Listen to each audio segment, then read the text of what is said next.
Çok iyi başladı. Ne diyor yani?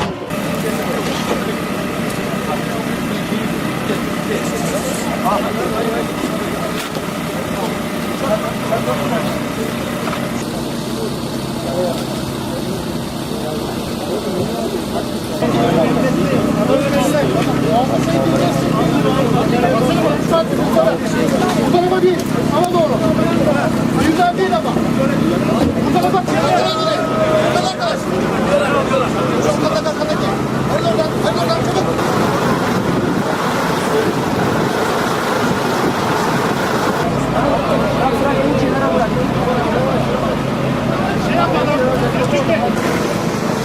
Elden ele arkadaşlar.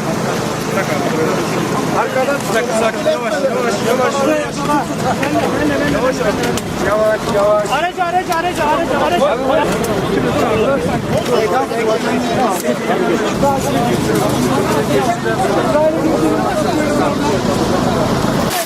Abi sen de sağ taraf bir dakika. Bekle daha oturmadı. Tamam. Tamam alabilirsiniz. Sorunuz yok.